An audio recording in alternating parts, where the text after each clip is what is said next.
আমরা সেই চাঁদাবাজদেরকে নির্মূল করব ইনশাআল্লাহ। ভয় পেও না চাঁদাবাজ, তোমরাও এই সমাজের মানুষ। আমরা ইনশাআল্লাহ তোমাদের হাতেও সম্মানের কাজ তুলে দেব।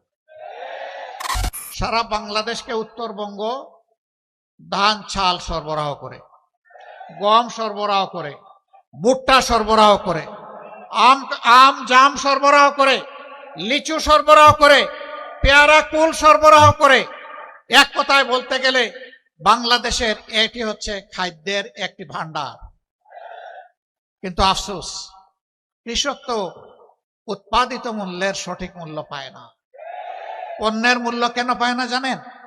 দুইটা কারণে পায় না। একটা হচ্ছে মধ্য স্বত্বভোগীরা এসে এখানে কামড় দেয়, আর একটা হচ্ছে ঘাটে ঘাটে চাঁদাবাজরা অস্থির করে তোলে। এই দুই কারণে কৃষক পায় না পণ্যের মূল্য, ক্রেতা পায় না ন্যায্য মূল্যে তার পণ্য। আমরা সেই চাঁদাবাজদেরকে নির্মূল করব ইনশাআল্লাহ। ভয় পেও না চাঁদাবাজ, তোমরাও এই সমাজের মানুষ। আমরা ইনশাআল্লাহ তোমাদের হাতেও সম্মানের কাজ তুলে দেব। তোমরাও সম্মানের সাথে বসবাস করবা। সেদিন আর মুখ লুকিয়ে তোমাদেরকে চলতে হবে না সমাজে।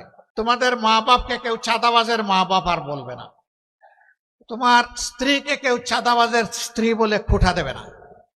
আর মাঝে মাঝে মানুষের জালে বন্দী হয়ে তোমাদেরকে বিপদে পড়তে হবে না। তোমরাও সম্মানের সাথে বসবাস করবা ইনশাআল্লাহ। এইভাবে প্রত্যেকটা হাতকে আমরা প্রত্যেকটা হাতে কাজ তুলে দিয়ে সম্মানের হাত বানাতে চাই। আপনাদের কোনো আপত্তি আছে? এই অবস্থা যদি তৈরি হয়, রাজধানীর দিকে প্রাণপণে ছুটতে হবে না ইনশাআল্লাহ।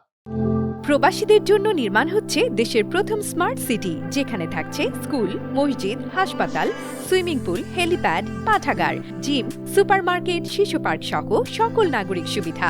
মাত্র ৩০ লাখ টাকা বিনিয়োগে মিলছে আকর্ষণীয় ফ্ল্যাট। প্লাটিনাম ইনভেস্টরদের জন্য ঢাকা বিমানবন্দরে ভিআইপি প্রোটোকল সুবিধা। বিস্তারিত জানতে যোগাযোগ করুন স্ক্রিনে দেয়া হোয়াটসঅ্যাপ অথবা ইমো নাম্বারে।